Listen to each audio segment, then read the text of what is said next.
Every person on the planet lives his or her life right on the edge of being paralyzed by fear and indecision.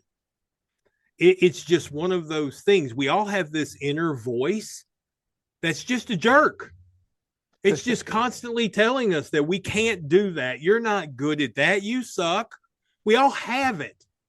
And yet most of us think that we're the only one with it. We tend to judge the success of other people against our internal struggles. We see their outward success and we don't realize that all of those same fears and insecurities we deal with, they're dealing with as well. And ironically, they're often looking at us thinking, man, I wish I could be like him, because they're judging you and your outward against their internal.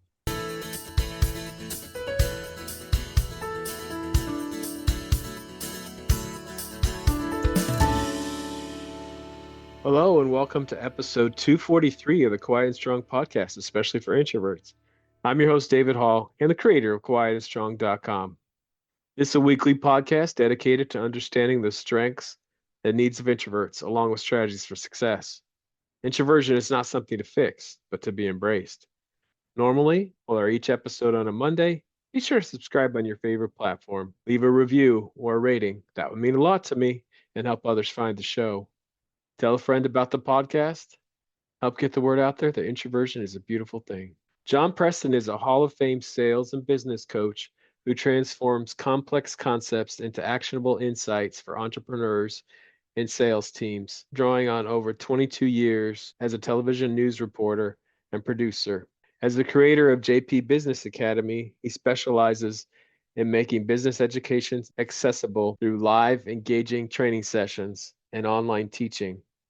John combines business coaching with innovative content creation, including the 40 Flushes series, business books designed for bite-sized learning. All right. Well, welcome to the Quiet and Strong podcast, John. John, it's so good to have you on today. Well, thank you, David. I really appreciate it. I've been looking forward to this. Yeah, we're going to talk about the book that you recently put out there. But first, just tell us a little bit about yourself and your journey to the work that you're doing now. Wow, that's quite the story. Yeah, I'll give you the short version.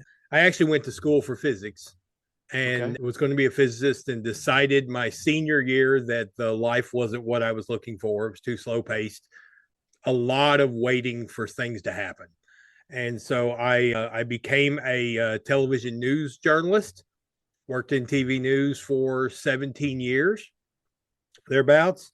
Left that because it was time to start a family. I wanted to be back closer to home, so I took a job with a newspaper group as first they're creating their websites and then later leading up circulation. And after a few years, fell victim to downsizing. Went into business for myself, working with a company that produces magazines. I had never sold before that point, and so sales was something entirely new to me. And dealing with small businesses was relatively new. I grew up in a small business home. My parents ran a travel agency, so I was familiar with small businesses, but I hadn't really worked with them. And while creating the magazine and then eventually teaching other people to build magazines and sell advertising and all of that, I just really started to gain an awareness of the struggles that small business owners faced. In today's world, 22% of all small business owners fail every year. And the biggest reason they fail is not because they don't do good work or have a good product. They fail because they don't understand some core principles of business, a lot of them having to do with how to market. There's so many misunderstandings out there about advertising and marketing, along with other essential elements of running a business, that if you don't understand those, your business isn't going to make it. It's easy to believe that the best product always wins, but history has told us over and over again that that's not the case.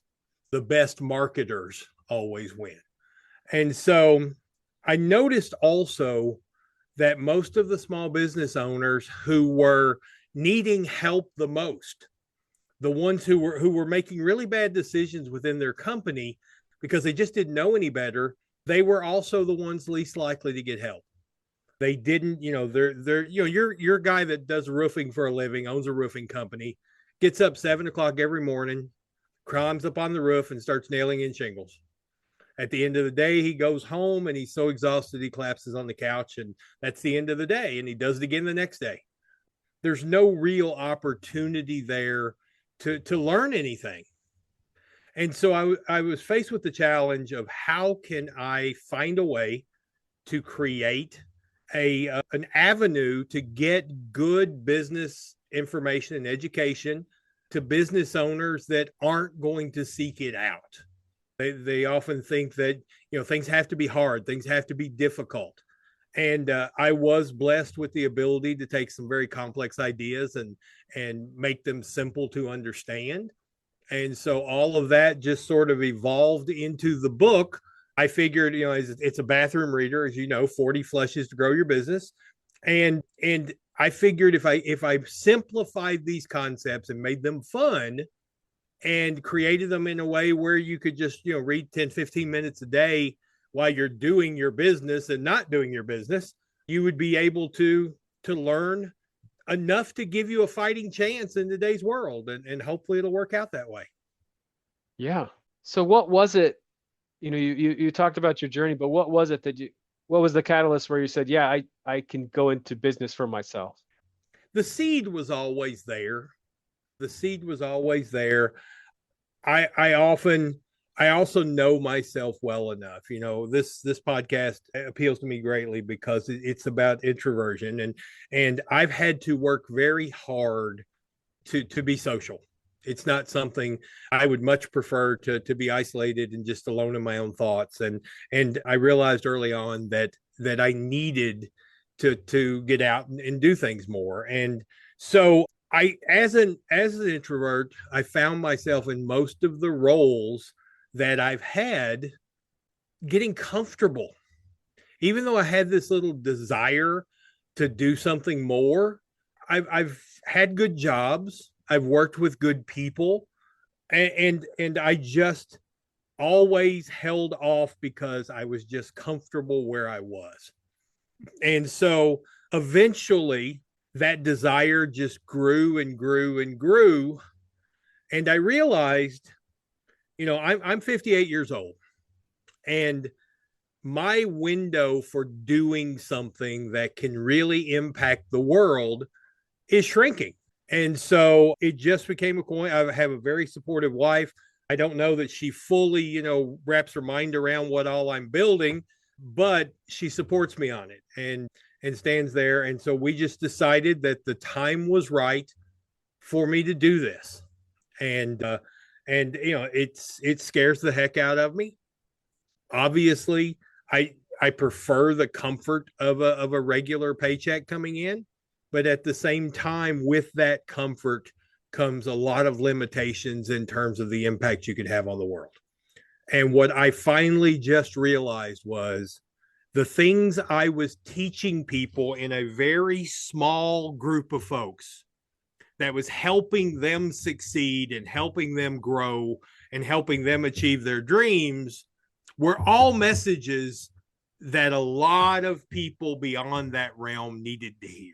And so one of the things I've always talked with people who sell advertising or who are just in business in general is always look for problems facing the customers and creating a product that solves that problem for them.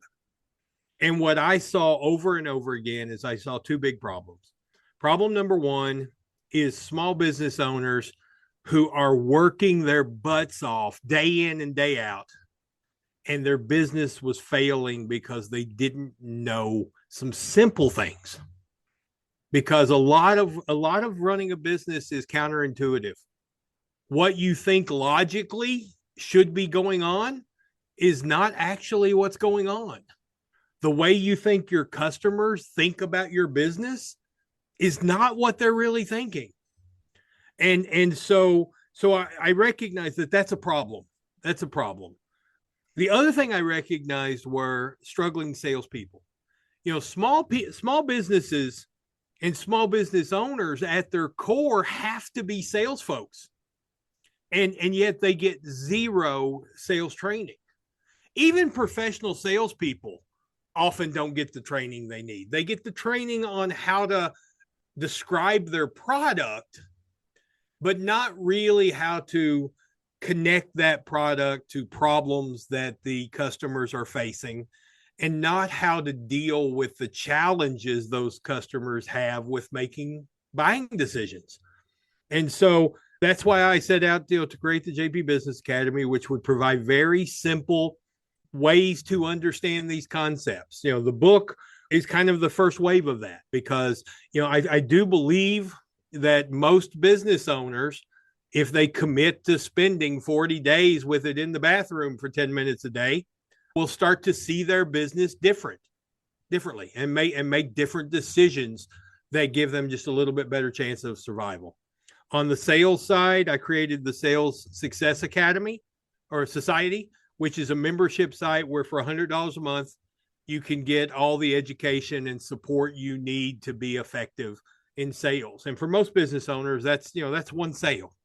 You make one sale, you've covered. One of the great things about sales training is you can quantify the results almost immediately. You know how many sales you were making before. You get a little bit of education, a little bit of training, a little bit of support, and suddenly you're making twice that. It's pretty easy to see the impact that had on you. Not all investments can show that kind of return that visibly. And so that's a great thing.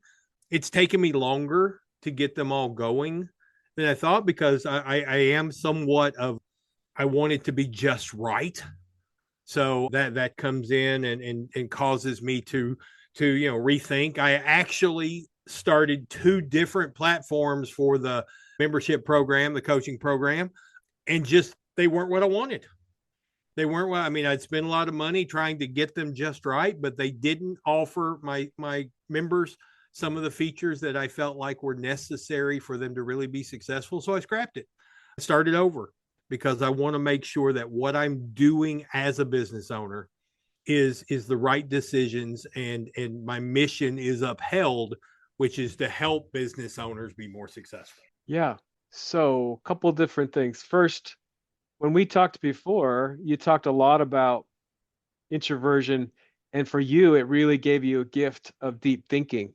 Tell us a little bit more about that. Yeah, I've always been a deep thinker. I did grow up in a household where creative thought was encouraged, debate was encouraged. My brother and I ended up both being competitive debaters and speakers, and so we would have, I'd pick one side of an issue one day, he'd pick the other one, and we would argue it back and forth and debate it, and then a week later we'd be on the different sides arguing the other points, just as practice. So the deep thinking was there, and I just enjoy and relish in being lost in my own thoughts. And I think that's great. I think that's awesome. I think that is a strength that introverts have, is that ability to just kind of crawl into your own thoughts and sort them through, and be constantly evolving the way you see the world and your beliefs. I think a lot of people get locked into a certain way of thinking, and they can't go beyond that. And introverts are able to penetrate that. So that is a huge, huge asset. The downside of that is you can get so comfortable with that you don't create the outreach that's needed to actually provide the other things in your life, the other essentials that make for a happy, successful life. And I think I told you the story when we talked before of, I was incredibly shy when I was a kid. I played sports and everything, but I was always just kind of in the background. And my mom made me go out and compete in a speech tournament. She said that it was something that whatever I decided to do in life, it would be a skill that would make whatever I was doing would make me better at it. And I hated it. I hated it at first, because it was so far out of my comfort zone to be in front of other people, and to be in that crowd and with everybody listening to what I was saying. And I remember that first speech. I actually, and those of your listeners who are of a certain age, let's say, will remember, and this will resonate with them. My first prose, I guess you would call it, in competition was Paul Harvey's The Rest of the Story, and telling one of his stories. But I did realize, as I looked around and put that experience in perspective, that my introversion could limit what I could do for the world if I didn't develop that skill. And so, and even to this day, I mean, I've spoken in front of, auditoriums with 1,500, 2,000 people in them. And I can tell you, I'm scared to death before I walk up on that stage. It's still not in my comfort zone. But what I learned to do, and this would be something that might work for a lot of your listeners, what I learned to do is almost throw a switch and become a different person for 5 minutes at a time. Just it's almost like acting. When you're an actor, you're often forced to play characters that are so far away from who you really are that you have to be able to throw that switch. And that's sort of the way that I am when I'm in front of people or talking or anything is I'm playing the character of a guy who's good at doing that. And that, I don't know if that makes sense to anybody or not, but that's kind of the way I often feel. And this podcast is a good example. I mean, when we wrap up this podcast, I will be exhausted because of the energy level that I put into maintaining, this character. And I'll go back in the office and I'll be done for the next few hours. I won't talk to a soul for the next few hours, and I'll just kind of bury myself in my thoughts and where I need to be. And I think that's kind of the key for an introvert. Maintain your introvert. Don't ever lose that ability to get inside yourself and wrestle with your thoughts and weigh this thought against that thought and decide where, which one's right and all of that. Never lose that, because I think, that creates this critical thinking skills, which I think are incredibly rare in today's world. But also just think about the ability to throw that switch. And when you have to, be somebody else. Be somebody else that can fulfill those aspects that are needed to grow a business. I mean, the truth is, if you own a business and you're naturally introverted, there's still going to be times when you have to go talk to that customer, when you have to go have conversations that you don't want to have, and it's so easy to avoid them. And if you have to think of it, for that 3 minutes while I'm walking out in the showroom to talk to that customer, I'm going to be a character and then be that and figure out what that looks like. And you'll find it very comforting to know that you haven't lost yourself, but for those moments, you're able to step outside of that introversion and do the things that you want to do to make your business grow and to be successful. Yeah. And I love that, because we have great strengths as introverts in thinking. Absolutely. And doing all kinds of incredible things with our mind. We just have to have some strategies to be able to get our thoughts out into the world and have our ideas heard and implement some things. And those strategies can look different for everybody. You obviously just shared some. I know for me, I've just learned that I have to prepare ahead of time for most things, whether it be a speech or a podcast or even a conversation. I just need to prepare, and then I can do well. But I'm not the best at winging it, and I've learned that about myself. Yeah, and know what your strengths and know what your weaknesses are, and Yeah. and find ways to mask those weaknesses when you have to. Yeah. And build a strategy. Like you said, you're going to take a break after this. I am too. I'm enjoying our conversation, John, but I'll be ready to not do another podcast right after this. I absolutely understand that. Yeah. So let's get back to your book. And I've really been enjoying it. And again, I mean, I told you before we hit record, it's I'm impressed with your creativity. And that comes from the mind of an introvert, right? Well, I have to say, my first question for you would be, have you learned anything? Yeah, definitely. Okay, Definitely. good. And That's just tell us about the concept. Like, why do you feel like it's good to break up your advice into flushes or small segments? Why do you want to put this information out there in bite-sized chunks? well, what I have learned over the years, it's amazing how fascinated I have become over psychology and how people think and how people make decisions, and really what stops people from succeeding.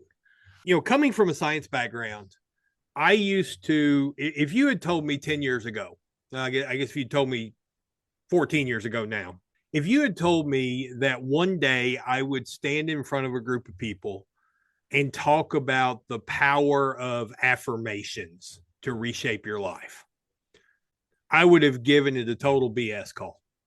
I would have absolutely I'd have laughed, because the reality of it is, from my science background, it didn't make sense to me that you would be able to say a few nice things to yourself, and then suddenly the whole universe reshifts its order to make you successful. I mean, that just seemed mystical to me, and I didn't believe it. As I got into more and more of the sales and more of the teaching, what I started to realize, and it was a major step for me, is that the reason those things work is they take you away from one of the very solid truths about people. Every person on the planet lives his or her life right on the edge of being paralyzed by fear and indecision. It's just one of those things. We all have this inner voice that's just a jerk. It's just constantly telling us that we can't do that. You're not good at that. You suck. We all have it. And yet most of us think that we're the only one with it. We tend to judge the success of other people against our internal struggles. We see their outward success, and we don't realize that all of those same fears and insecurities we deal with, they're dealing with as well. And ironically, they're often looking at us thinking, man, I wish I could be like him, because they're judging you and your outward against their internal. And I say all of that to say, you ask about the book and how we got here. Unfortunately, if something feels like it's going to be hard to learn, that inner voice inside our head starts telling us, you're too stupid to learn that. Why are you going to waste your time taking that class? Why are you going to waste your time reading that book? You're never going to be able to do that. That's going to be so far over your head.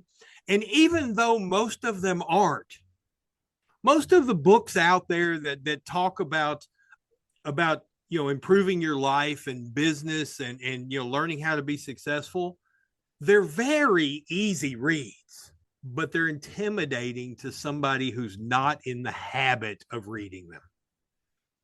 And I guarantee you, and it's a sad truth, that probably 60 to 70% of all of the business and self-improvement books that are purchased every year are never opened, because people buy them with the best of intentions, and they get home and their insecurities and that inner voice intimidates them and stops them from actually reading it.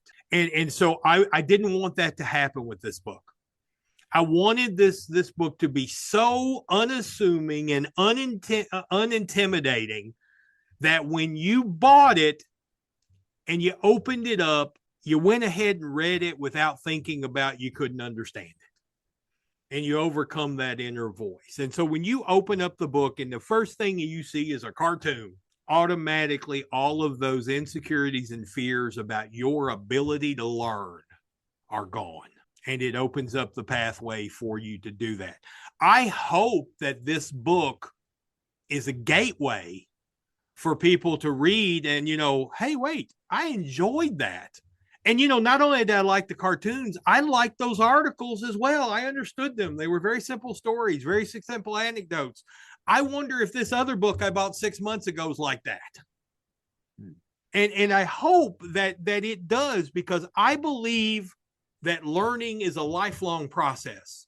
When we were kids, I don't know exactly how old you are, David, but we're probably pretty close. When we were kids, there was this belief that after you got past the age of 25, you stopped learning.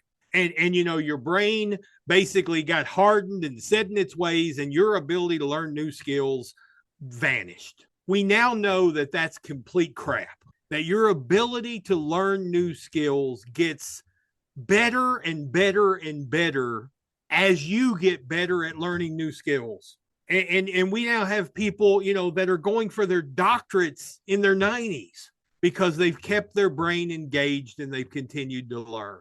I have this theory, and I can't support it. I have it's pure theory. It's not worth the money to spend to research it, because I feel like it would prove me out. But I think when you go to a senior center or something like that, an old folks home, whatever you want to call them nowadays, there is always two groups of people there. There are the groups of people who are just absolutely bitter with life. And there are the groups of people who are engaged in the activities at the center. And I think if you were to go back through their lives, there was a point, and they might not even realize it, but there was a point when those that ended up being bitter decided, consciously or unconsciously, to stop learning. And once they stopped pursuing knowledge and stopped trying to learn, the world kept moving on, and the distance between their skill set and their perception of the world and reality got greater and greater as every day passed. And so they reach that age where they're sitting there and they're so removed from what the world is now that they can't help but be bitter. On the other hand, the folks that never made that decision, or maybe made it and realized later that they could reverse it, who are learning and continuing and developing new skills in their 80s and 90s, they're finding a joy that those other folks can't relate to. And that's really what, there's so many of those elements that go into what the first thing I try to get across to people is: you can learn, you can get better. Anytime you find yourself saying, I'm not good at blank, follow that up with the word yet. When I'm doing sales training, I hear people all the time, well, I'm just not good at handling objections. Yet, as soon as you add that word, that means that at some point, if you stick at it, you will be good at it. And that one word changes the way you view your skill set if you say it all the time. And now suddenly you're committed to trying to get to that point where you no longer will say, one of my favorite quotes of all time, and I don't even know, it's been attributed to 8,000 people. I'll take credit for it if nobody else wants to. Okay. Is whether you believe you can or you believe you can't, you're right. And it really is what it boils down to. So the book really, like I said, is all about people who may have decided that they can't learn anymore. Maybe they have decided that there's nothing, that learning's just too hard for them. This gives them an avenue to at least dip their toe in the water and see if they can still process new ideas and relate those new ideas to their business and their life. Yeah, absolutely. And, as you're talking, part of our biggest learning is having experience. So as we're growing and having experience, we're learning. But, let's just take your example of the roofer who has a small business and, is working very hard themselves. They're having experiences with customers and things like that, or trying to do marketing. They need to keep learning from other people like yourself that have learned some successful strategies and try and implement those, but they don't have a lot of time to learn. Mm-hmm. The first thing they have to do is prioritize it. You have to make a priority of learning. One of the things And I don't know. One of my favorite people to listen to. I listen to. I mean, if I'm in the car, there's an audio book or a podcast playing. I mean, whatever it is, there is something there. If I'm tilling the garden, I'm listening to an audio book or a podcast. And one of the guys I listen to a lot is a guy named Myron Golden, and he's a success coach, and he gets into a lot of things. And one of the things that he preaches about regularly is the difference between successful people and people who struggle. And the difference is their commitment to education versus their commitment to entertainment. An old saying, and once again, I wish I knew who said this, is, rich people have large libraries and small TVs. Poor people have small libraries and big TVs. And I really do think if you're going to get to where you dream of being in life, the first thing you need to evaluate is how much of your time is being spent on entertainment and how much of your time is being spent on education.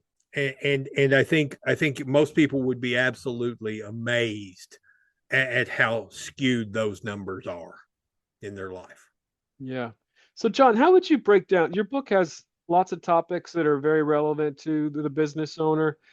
What topics does your book cover?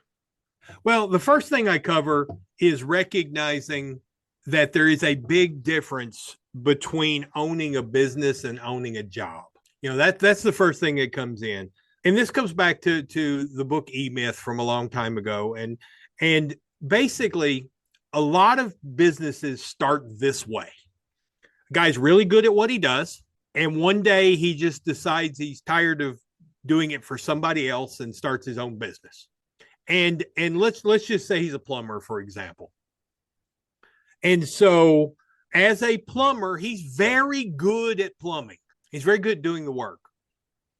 And so he's got his business out there, and his business is growing. And every day he gets up and he goes and fixes people's pipe every day. The exact same thing he was doing when he was working for somebody else. The only difference now is he's his own boss and the headaches that come with that, and the possible opportunity for him to keep whatever, was taken out by the middleman. So he may make a little bit more money doing it than he did when he was doing it for somebody else, because he's the owner, he's keeping it. But 3 or 4 years go by, and that's exactly still what he's doing. So that's not really owning a business. That's just owning your job.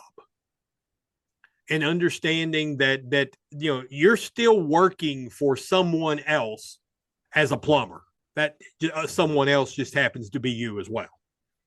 And so really and truly, the first thing someone who starts their own business has to recognize is now you're wearing 3 hats. Obviously, when you open up your business, the very first hat you put on is the technician, because you don't have any plumbers working for you right now. So you have to do all the plumbing.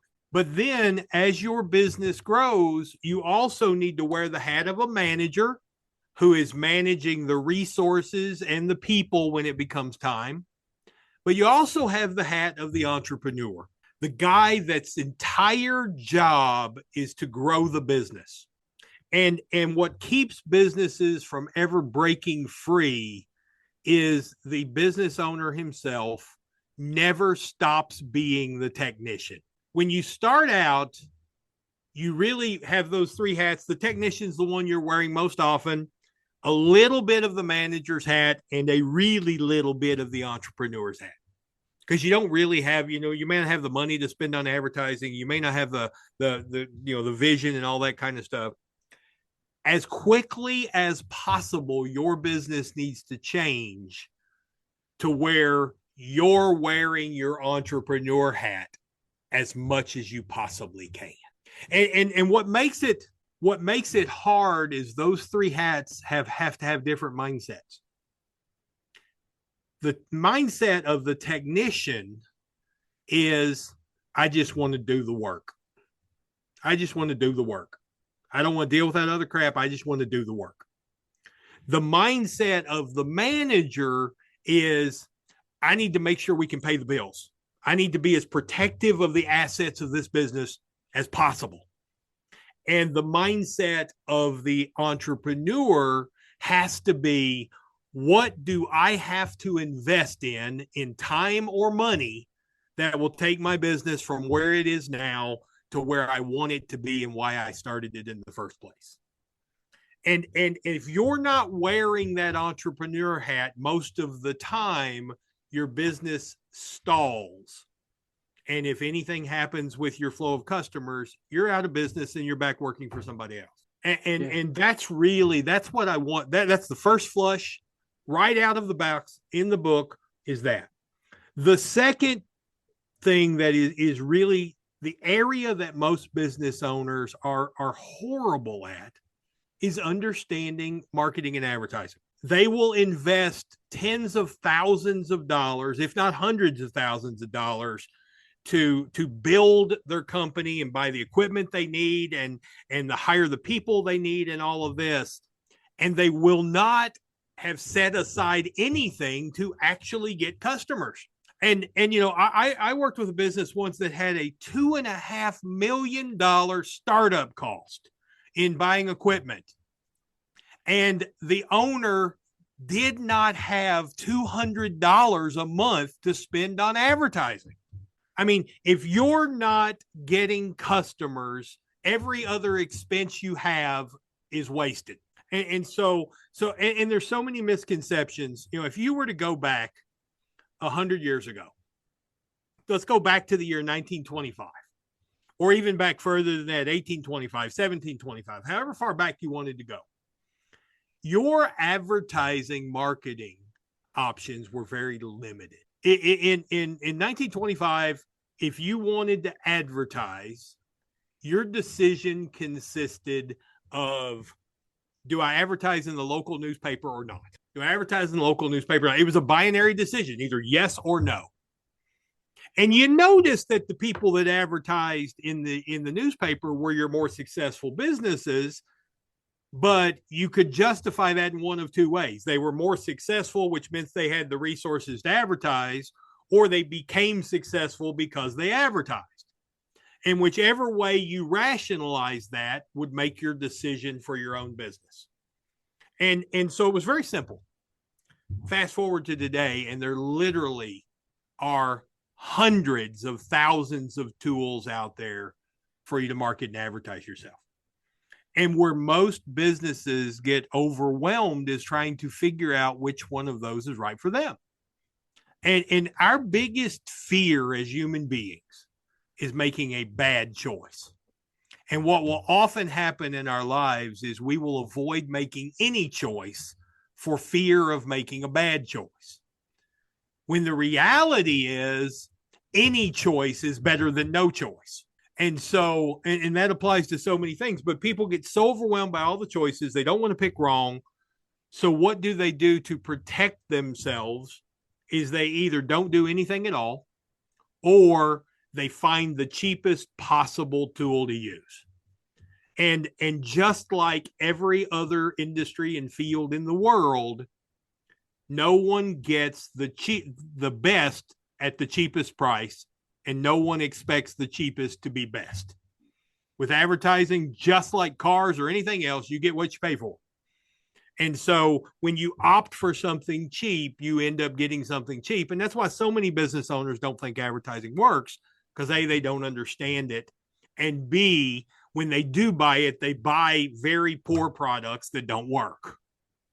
And so much of the first few chapters of the book and throughout are kind of helping really kind of filter some of that and understand, how tools work. Because the basic concepts of what is required for you to grow your business haven't changed in thousands of years. If you go back to ancient Egypt, and the guy selling bricks on the corner in ancient Egypt, he had his first task as a business owner is to convince people they need bricks. You have to convince people they need bricks. And you have to make sure that they know that you've got bricks for sale. That's the first thing. The second thing you have to do is convince folks that your brick that they need to buy your bricks instead of the guy on the next block that has bricks. And then they have to know you're there. So those are that hasn't changed. That hasn't changed in 2,000 years. What's changed is the tools we use to do that. And so the first thing the book really deals on is what are those basic things that you need to know in order to grow your business. And then the third tier that I talk about in the business is this understanding how profit happens. Most business owners don't understand profit. Now they know what it is. They know basically profit's what you take home at the end of the month after you pay the bills. But what they don't understand is profit isn't something that just happens. That profit is something that results from a strategy. And so understanding the method, the metrics that can result, that you can influence, that will have an immediate impact on your profit is essential. Because once you understand that, then you can develop the strategy to move that metric. And so many business, I can't tell you how many business owners I've met with that basically told me that they couldn't do anything else because they had all the customers they could possibly handle. So I can't handle the customers I got now. I'm just so busy. And I always ask them, are you making the money you think you should make? And none of them ever are. And it is sad and kind of shocking how many businesses that will tell you that they have all the customers they can handle will close their doors 3 months later. And it's because most of their customers are not customers that generate profit. And so part of the book is dedicated to helping people understand that most people don't realize that more customers is not equal to better business. More profitable customers is equal to better business. And in most situations, if business owners don't track it, if they're not aware of it, 80% of their profits coming from just 20% of their customers. And that means that 80% of the work they're doing is not producing any profit. It's just producing more work. And so helping business owners learn to evaluate that is really key. And when you put those things together, even before we start to get into the systems and all of that kind of thing, if you just do a better job of understanding what needs to change in your business in order for to increase your profit, and then developing a strategy for changing that, and then choosing the right marketing tools to implement that strategy. If you can do that, your business has a much, much higher of not only chance of surviving, but really becoming the business that you wanted it to be when you launched it. Yeah. So John, along those lines, how do you define success? This is all about making your business successful. What does that mean to you, being successful? What that means to me, to being successful, is first and foremost, I want to make sure my business is able to sustain the life that I want for me and my family. I mean, that's first and foremost. And it's a life that allows me to make sure my son runs track. I mean, my son plays soccer, my daughter runs track, and I want to make sure that I'm at every event they have. And I want to make sure that when it's time for me to retire, I doubt I will retire, but I have the resources to set my own terms for what that's going to look like. I heard a quote just the other day, and I don't even remember who's it is you may not have come from a wealthy family, but you have a responsibility to leave one. Yeah. And that's, I really do want, because, some people confuse wanting to have a successful business with being all about money. And that's really not what it's all about. It's about being able to leave your mark on the world the way you want to leave your mark on the world and the impact you have.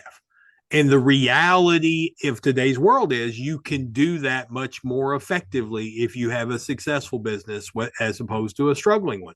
I mean, when your business, even if, and I was talking to a guy not long ago, and we were having a conversation. He was owned an appliance store, and we're there having a conversation, and he's working the front desk, and so there's not a lot of customers coming in. But when one comes in, he has to stop and wait on them.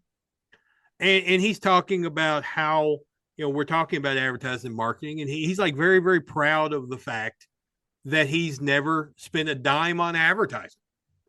Very proud of it. And depending on what his needs are, I have no problem with that, but I want him to be honest with himself. And so I just ask him simply, when you started this business 30 years ago, was your plan in the year 2025 to still be working the counter? And obviously it wasn't. If you had asked him 30 years ago, his plan was to probably have a home in South Florida and cashing the checks from the multi-location business he had back home. And yet some people lose sight of why they started their business. They lose sight of those dreams because fear keeps them from trying new things and branching out. And one of the first things that I always want to do is to encourage people to be honest with themselves and go from there, because and think about your own actions and your own habits and the way you do things. And I'm hoping while you were reading this book, you kind of saw maybe some of the things you've done in the past that through new eyes, because I think that's essential. There's no reason. We don't live in a zero-sum world. And sometimes we think that way, that basically, if somebody else is successful, it came out of my pocket. Or if I'm successful, I'm taking it out of somebody else's pocket. And that's not the world we live in. The more people that are successful, the more opportunity there is for success. And getting people to understand and realize that creates all kinds of new opportunities and new growth for individuals. And so what one of the things, I do this exercise with folks sometimes, and it's very interesting. I don't know if you've ever read 4,000 Weeks by Andrew Berkman. No, I haven't. Okay. It is, there are some books out there that I say just absolutely change the way I look at the world. And I would say that's one of them. And in it, 4,000 weeks is the average life expectancy of a human being. That's how much time we got. And what it made me realize is that if I'm spending time doing something that is not moving me towards where I want to be, then why am I doing it? It's amazing. So what I do with a group sometimes is I will sit there and I will say, okay, I'll get up in front of a whiteboard and I'll say, start throwing me things that are on your bucket list. Let's start with things you would like to own. And they'll start listing, new house, new car, all those kind of things. Now, let's list some places you would like to visit, places in the world you would like to see and travel to. And they'll throw a bunch of, all these places out there. And then I'll say, now, what about people you'd like to help? What about people you would like to help in this world? And they'll throw, veterans, kids, all this stuff up there on the board. And I'll say, well, what about experiences you would like to have? Skydiving, all that kind of stuff. And we get this giant board of all these bucket list items. And the first thing, then I'll look around the room and I'll say, okay, looks like the average age in here is about 45. So I will take an eraser and erase half the board and say, can't do all of them. We can't do all of them. And I'll say, my point will be that every day that you're stuck in a rut, and every day that you're not doing things that are taking you closer to what you want to do on this planet is one less thing that you'll get to do on that board. And it's not all about money. Much of it's not. Who you can help's not about money. Building family relationships is not about money. But I can tell you, sitting on the couch playing a game on your iPad for 2 hours is not moving you any closer to accomplishing anything that you want to accomplish before you leave this planet. Yeah. And yeah. and now there's nothing wrong with that if it is charging your batteries. Some people say, well, it charges my batteries. And so put yourself to the test. If after you play for an hour, do you feel more energized and ready to go take on the world and do the other things, or do you feel exhausted? And that's the litmus test. And once you start living your life that way and recognizing that every minute can either move you closer to the things you want to accomplish in life, or it can erase things that you will accomplish. It's 1 minute less time you have to either accomplish the things you want or enjoy the things you accomplish once you get there. And that change of perspective really frees you to start focusing on what you want to do in life. Yeah, and I think that's what it's all about, is really making those priorities, but also keep learning, like you're talking Yeah, about, because absolutely. we can learn from each other. You have had some experiences that I can learn from. There's other people out there, and just keep learning. John, this has been a great conversation today. Where can people find out more about you and your book and the great work that you're doing? Well, right now, to get the book, just go to 40flushes.com. It's a little landing page that'll take you to where you can buy the book. If you're struggling with sales, you can go to the salessuccesssociety.com. I'm actually offering a free course there that I think it alone will change your sales career. It's on how to handle the objection, I need to think about it. Because if you've ever sold anything, that's your biggest enemy. You've done this great presentation, you look up and you're convinced they're ready to make a purchase, and then they say those words, I need to think about it. And if you don't take the right action at that point, if you don't do something, the sale is done. So that course will help you deal with those situations. And to get to it, go to ihateobjections.com. Okay. And ihateobjections.com will get you to the free course. Hopefully you can take the free course and then sign up for the other. I am actually doing something kind of unique right now that I would encourage everybody to participate in. I committed to doing a sales tip of the day every morning at 8 o'clock across Instagram, Facebook, LinkedIn, TikTok, and YouTube.